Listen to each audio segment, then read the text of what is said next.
கிழமை மாலை 6 மணியிலிருந்து 8 மணி வரை இதே வளாகத்திலே ஆராதனையானது துவங்கமாக இருக்கிறது. அதனைத் தொடர்ந்து ஒவ்வொரு மாதம் கடைசி வாரத்தில் இரவு ஜெபமானது மாலை 10:30 மணியிலிருந்து 4 மணி வரை அடியனுடைய இல்லத்திலே சார்ஜா பகுதியிலே தொடர்ச்சியாக நடந்து கொண்டிருக்கிறது. அதே போல் ஒவ்வொரு மாதத்தினுடைய முதலாவது வாரம் ஞாயிற்றுக்கிழமையிலே உபவாச ஆராதனையோடு திருவிருந்து ஆராதனையும் தொடர்ச்சியாக நடந்து கொண்டிருக்கிறது. அதனால் சகோதர சகோதரிமார்கள் தயவு செய்து நீங்கள் வருவதோடு உங்களுக்கு தெரிந்தவர்களை அழைத்து வருமாறு கேட்டுக்கொள்கிறோம். அல்லேலூயா, அல்லேலூயா. வருகின்ற மாதம் அதாவது வருகின்ற வாரத்தில் பக்ரீத் ஹாலிடே இருக்கிறதுனால சர்ச்சு மூலியமாக பிக்னிக்கு போகிறது மாதிரி ஒரு பிளானிங்கில் இருக்குது.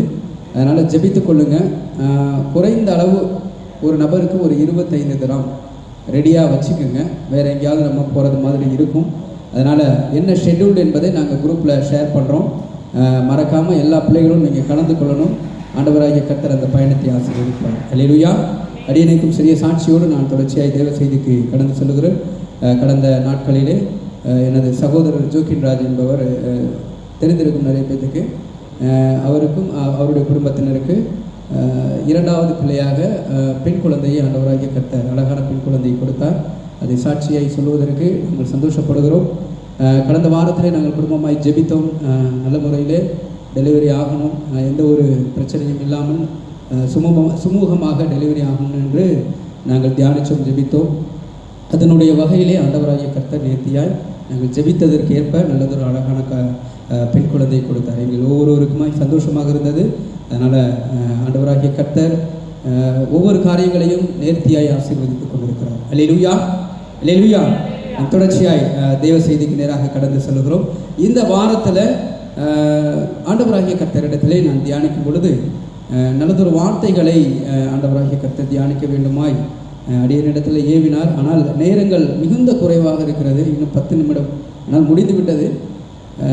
இருப்பினும் நாம் தியானிப்பதற்கு ஆண்டவராகிய கர்த்தர் கொடுத்த சில வசனங்களை நான் இந்த இடத்திலே பகிர்ந்து கொள்வதில் ஆண்டவரிடத்திலே அதிகமாய் நான் பிரயாசப்படுகிறேன். வாசிப்போம். சங்கீத புஸ்தகம் 84:12 வசனத்தை நாம் எடுத்து வாசிப்போம்.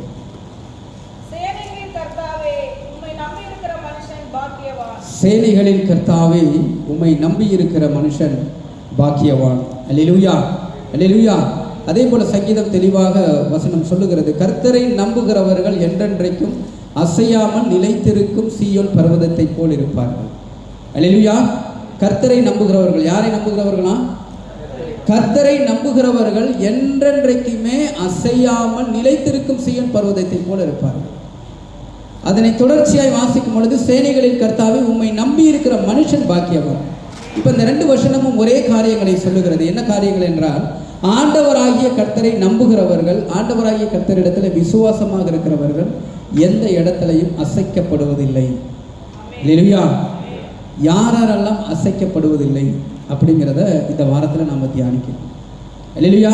இப்போ நான் சொன்னேன், தேவனை நம்புகிறவர்களும் தேவனிடத்தில் விசுவாசமாக இருப்பவர்களும் ஒரு காலத்திலையும் அசைக்கப்படுவதில்லை. அசைக்கப்படுவதில்லைன்னா நேராக அப்படியே நின்று ஸ்ட்ரைட்டாக நின்றுட்டு இருக்கும்போது தள்ளி விடும் பொழுது நம்ம அசைக்காமல் இருக்கிறது அப்படி இல்லை. துன்பத்திலையும் சரி, பிசாசனுடைய வலையில் சீக்கிரமாக விட மாட்டாங்க. சில பிரச்சனைகளில் சீக்கிரமாக விழுந்தாலும் ஆண்டவராகிய கர்த்தர் நேர்த்தியாய் உயர்த்திடுவார். அப்படி அசையாமல் ஆண்டவர் பக்கமாகவே எந்த ஒரு சூழலையும் அவமானப்படாமல், ஒரு ஆபத்தில் சீக்கிரமாக விழுந்து விடாமல், அப்படி சில விஷயத்தில் சத்துருவானவர் நோக்கி கொண்டே இருப்பான். அவனுடைய பாதையில் சீக்கிரமாக நம்மால் வரணும்னு சொல்லி, அப்படி அந்த சத்துருடைய பாதையில் போகாமல் ஆண்டவருடைய பரிசுத்தத்தோடு நிலைத்திருக்கக்கூடிய பிள்ளைகளை குறித்து தான் நம்ம தியானிக்க இருக்கிறோம். அல்லேலூயா.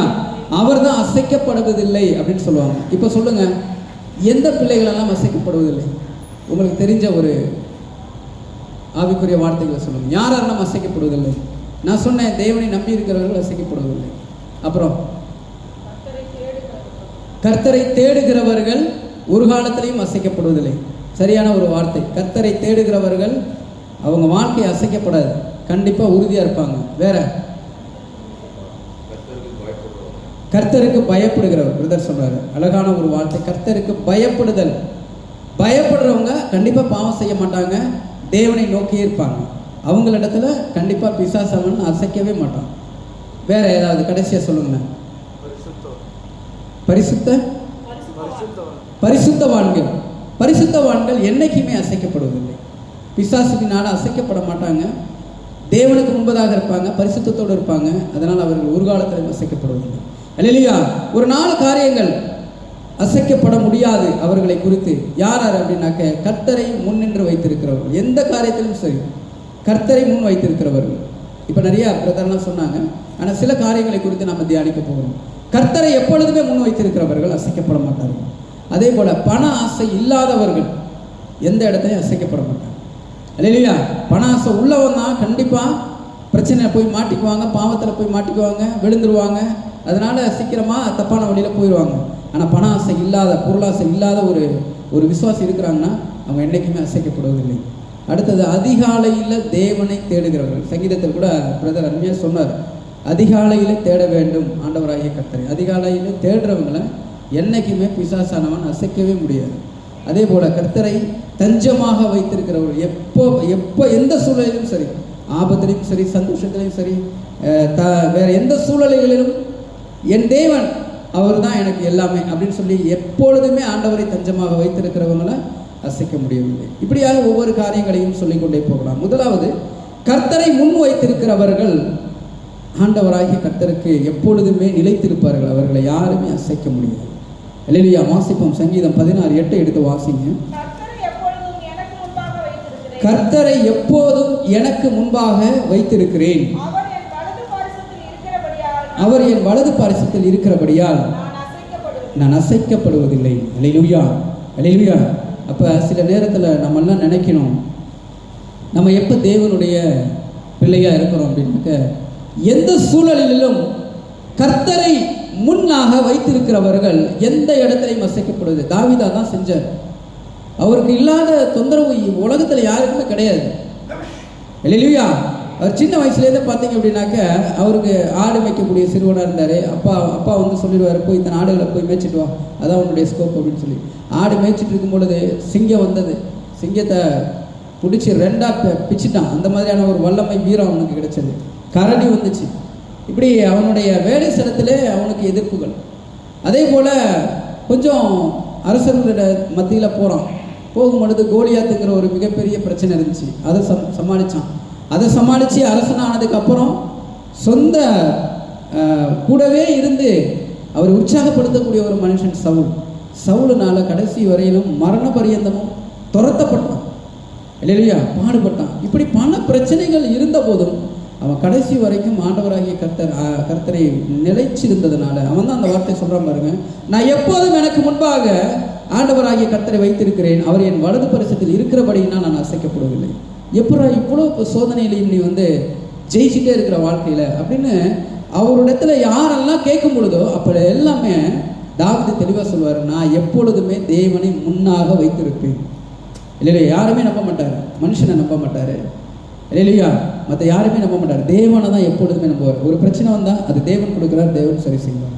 ஒரு சந்தோஷம் வந்தால் அது தேவன் தான் அது கொடுத்துருக்கிறாரு, தேவனுக்கு ஸ்தோத்திரம் அப்படின்னு ஒவ்வொரு இடத்துலையும் ஆண்டவராகிய கர்த்தரை முன்னின்று வைத்திருக்கிறவர்கள் கண்டிப்பாக அவங்கள அசைக்க முடியாது. தாவீதுக்கு ஏற்பட்ட காரியங்கள் அதுதான். அல்லேலூயா. பாருங்க, அப்போ எப்படி தேவனை வைத்திருக்கும் பொழுது நமக்கு என்ன கிடைக்கிறது? எப்பொழுதுமே தேவனை வச்சிருக்கும் பொழுது தேவ பிரசன்னத்தை உணர்ந்துக்கிட்டே இருப்போம். அல்லேலூயா. சில பேர் பார்த்தீங்கன்னா ரொம்ப ஃபன்னியாக இருக்கும். உட்காந்துருக்கும் போது பக்கத்தில் நான் ஒரு சேர் வச்சுருப்பேன், அது அங்கே வந்து தேவன் இருக்கிறாரு, அதனால் அவருக்குன்னு ஒரு இடத்த கொடுப்பேன் அப்படின்னு சொல்லுவாங்க. படுத்துட்டு இருக்கும் பொழுது ஒரு தலைவாணி பக்கத்தில் கூட வச்சுருப்பாங்க சில பேர். இல்லையா, சரி பேர் சாட்சியாக சொல்லுவாங்க, நான் எப்பொழுதுமே பக்கத்தில் ஒரு இடம் வச்சுருப்பேன், அது ஆண்டவருக்கு. இதெல்லாம் வந்து அவங்க வந்து எப்பொழுதுமே ஆண்டவர் கூடயே இருந்துக்கிட்டே இருக்கிற ஒரு பிரசன்னத்தை உணர்வாங்க. இல்லையா, அந்த பிரசன்னத்தை நாம் உணரணும். அந்த பிரசன்னத்தை உணர்ந்துக்கிட்டே இருக்கிறோன்னா எப்பேற்பட்ட சூழலையும் தப்பான வழியில் போக மாட்டோம், எப்பேற்பட்ட சூழலில் பிசாசு நம்மளும் பிடிக்க மாட்டோம். இல்லையா, ஆனால் ஒருவேளை அந்த பிரசன்னத்தை இழந்துட்டோன்னா பாவ வழியில் விட்டுரும். ஒரு சின்ன குழந்தை வந்து என்ன பண்ணுது, அப்பா பக்கத்தில் இருந்துச்சுன்னா, அப்பா பக்கத்தில் இருந்துட்டாவே அந்த குழந்தைக்கு யானை பலம், அது பாட்டுக்கு ரோட்டில் ஓடும், அப்பா நம்மளை பிடிச்சிடுவார். மேலே தூக்கி போட்டால் அப்பா நம்மளை பிடிப்பார் அப்படின்னு சொல்லி சந்தோஷத்தைப்படும், அழுவாது. இல்லையா, அப்பா வந்து குழந்தை மேலே தூக்கி போட்டுட்டு பிடிக்கும் பொழுது முதல் தடவை பயப்படும், ரெண்டாவது தடவை எப்படி அப்பா நம்மளை பிடிச்சிருவார். இல்லையா, அதுக்கு என்னென்ன அப்பா பக்கத்தில் இருக்கிறாருங்கிற ஒரு பிரசன்னம். அந்த பிரசன்னத்தை நம்ம உணரணும். இல்லையா?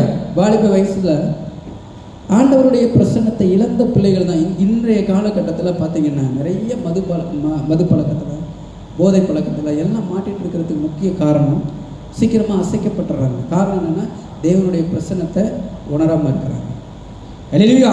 அந்த தேவனுடைய பிரசன்னம் ஏன் உணரப்படலைன்னா தேவனை முன்னாக வைத்திருக்கிறதில்ல. அப்போ சில நேரத்தில் தேவனை முன்னாக வைத்திருக்கிறத இல்லாததுனால சத்ருவானவன் என்ன பண்ணுறான், மிகப்பெரிய கொடிதான வியாதி அது. இல்லையா? நீங்கள் எல்லாம் ஜெபிச்சுக்கணும், அதான் ரொம்ப முக்கியம். நம்ம நினைக்கிறோம் குடிப்பழக்கத்தில் பார்த்த உடனே, குடிகாரனை பார்த்தோன்னே நம்ம இலக்காரமாக அவனை பார்க்குறோம், அவனை இன்னும் அதிகமாக மனசு புண்படும்படி நிறைய பேர் பேசுகிறோம். அது முக்கியமாக சபையில் இருக்கிறவங்க சபிப்பிறது மாதிரியே அவனை பார்ப்பாங்க. ஆனால் கிறிஸ்தவ பிள்ளைகள் நல்லா புரிஞ்சுக்கணும், மருத்துவ ரீதியாக ஒரு குடிகாரன் அப்படின்னாக்க அவன் வியாதி பிடிச்சவன் தான் இருக்கும். அவனுக்கு மிகப்பெரிய வியாதி இருக்கும். ஒரு காய்ச்சல் பட்டவங்க, காய்ச்சலோடு இருக்கிறவங்கள பார்க்கும்போது நம்ம பக்கத்தில் போனால் அவங்களுக்கு இடம் கொடுத்து அவங்கள உபசரிக்கிறோம் பாருங்கள். அதை விட 10,000 மடங்கு குடிகாரனை நம்ம உபசரிக்கணும். ஏன்னா அவன் ஏதோ ஒரு விதத்தில் ஆண்டவர் முன்ன வைக்காததுனால அவன் அசைக்கப்பட்டு விட்டான், அவன் குடிகாரனை மாறிட்டான்.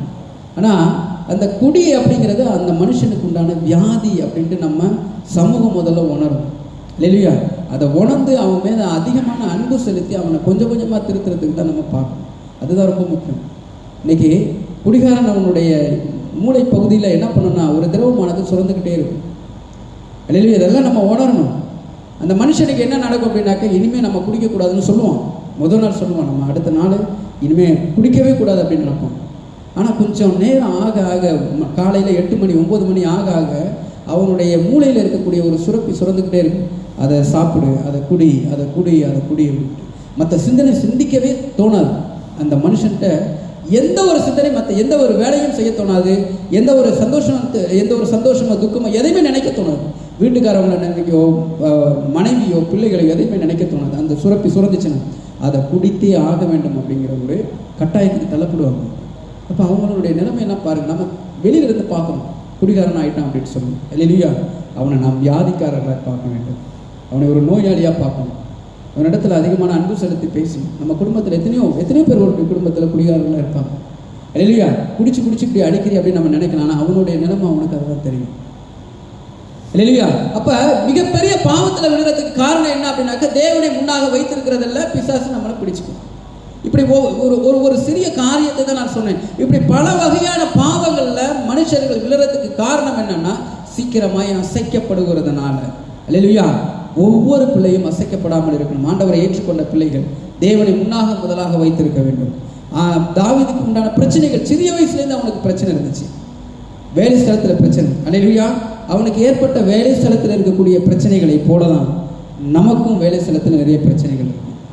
அவனுக்கு ஏற்பட்ட எல்லா வகையான காரியத்தை போல தான் எல்லா காரியங்களிலும் சரி, ஒரு நிமிஷம், எல்லா காரியத்திலையும் ஒரு மனுஷனுக்கு ஏற்படக்கூடிய சோதனைகளும் ஒரு மனுஷனுக்கு விபத்துகளும் சஞ்சலங்களும் நிறைய இருக்கும்.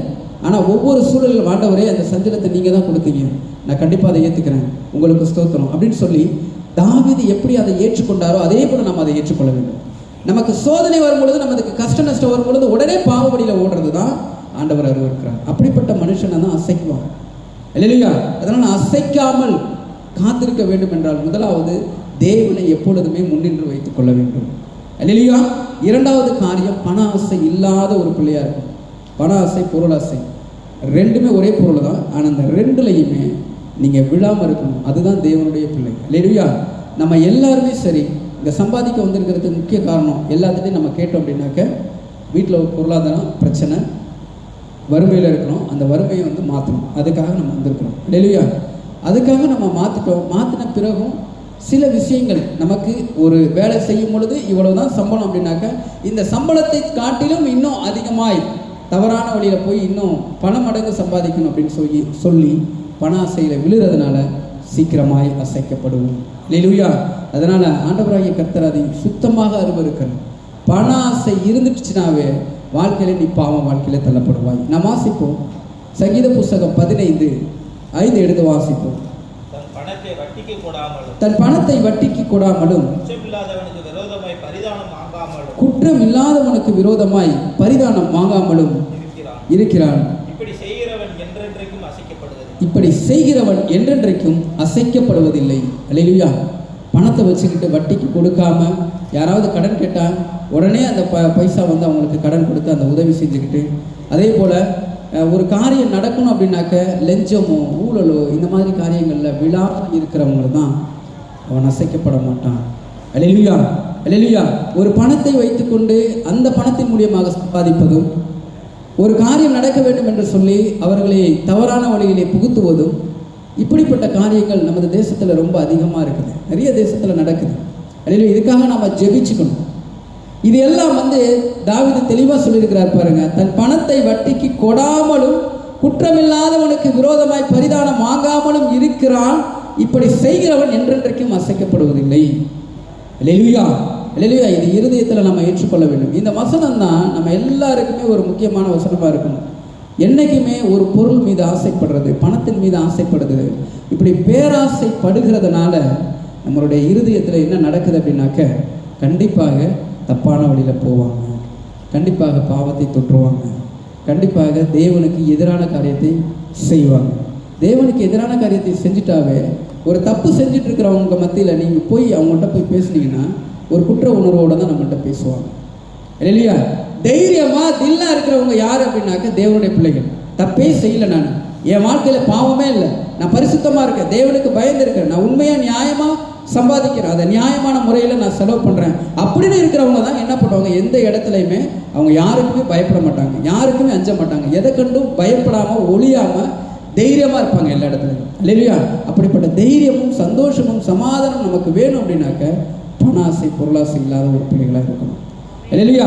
இப்படி நிறைய வசனங்களை நான் சொல்லிக்கொண்டே போகலாம், நேரங்கள் ரொம்ப குறைவாக இருக்கிறதுனால கடைசியாக ஒரே ஒரு காரியத்தை மாத்திரம் சொல்லுவேன். கர்த்தரை தஞ்சமாக கொண்டவர்கள் என்றென்றைக்குமே அசைக்கப்படுவதில்லை. இல்லையா? எப்பொழுதுமே சரி. யோசேப்பு தான் அதற்கு மிகப்பெரிய உதாரணம். நம்ம அடிக்கடி நம்ம நிறைய தியானிச்சிருக்கோம். இல்லையா? யோசேப்பு யோபுவை குறித்து நம்ம நிறைய தியானிச்சிருக்கோம். இந்த ரெண்டு பேர்த்தோட வாழ்க்கையிலுமே என்றைக்குமே எந்த சூழல்லையுமே பார்த்தீங்கன்னா கர்த்தரை எப்பொழுதுமே தஞ்சமாக வச்சுருந்தாங்க. இல்லையா?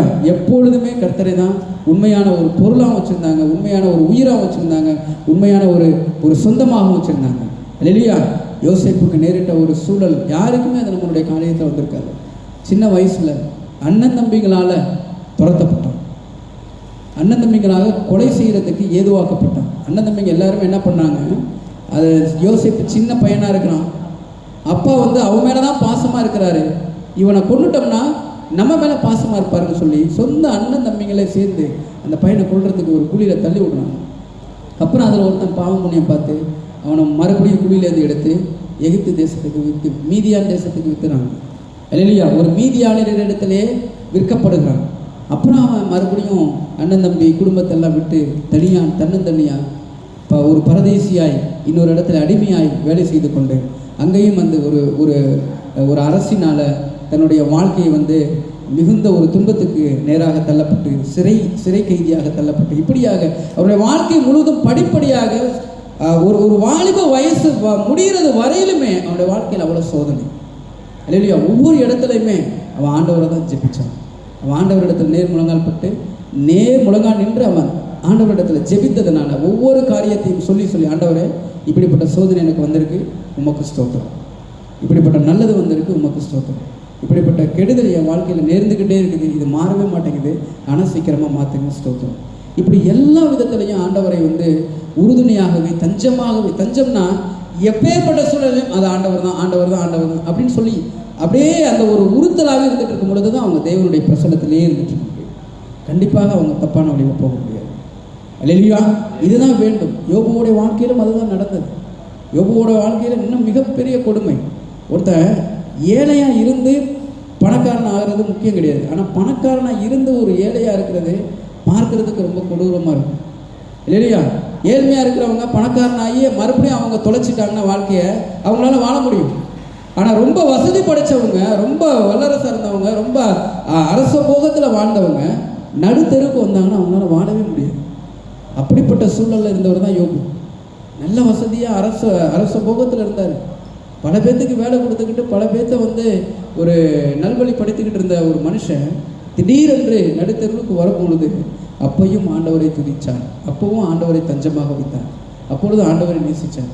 அதனால் பிசாசானவன் கொஞ்சம் கூட அவனை அசைக்கவே முடியவில்லை. இல்லையா? யோசேப்பின் இடத்துலையும் அவமானப்பட்டான் பிசாசு, யோபு இடத்துலையும் அவமானப்பட்டான் பிசாசு. இந்த 2 பேர்த்துக்கும் பிசாசு கொடுத்த சோதனை கொஞ்சம் நஞ்சம். நம்மளுடைய வாழ்க்கையில் அதே போல தான். ஆனால் அதில் ஒரு மிக குறைந்த ஒரு சதவீதமாவது நம்மளுடைய வாழ்க்கையில் ஒரு சோதனை நேரிட்டுச்சுன்னா நம்ம என்ன பண்ணிடுறோம்னா, ஒன்று ஆண்டவரை தூஷிச்சிடறோம், இல்லைன்னா தப்பானவர்கிட்ட போயிடும். சீக்கிரமாக நம்ம அசைக்கப்பட்டு விடுகிறோம். இல்லையா? அசைக்கப்படாமல் ஆண்டவருடைய பரிசுத்தத்தை பெற்றுக்கொள்ள வேண்டும் என்றால் அவருடைய பிரசன்னத்தோடு நம்ம இருக்கும் பொழுது கண்டிப்பாக நம்ம எந்த மனுஷனாலையும் அசைக்க முடியாது. இல்லையா? நாம் எல்லோரும் நேர்முழங்கள் படிவிட்டு கண்களை முடிச்செடுப்போம். இந்த நாளிலே ஆண்டவராகிய கர்த்தர் உங்கள்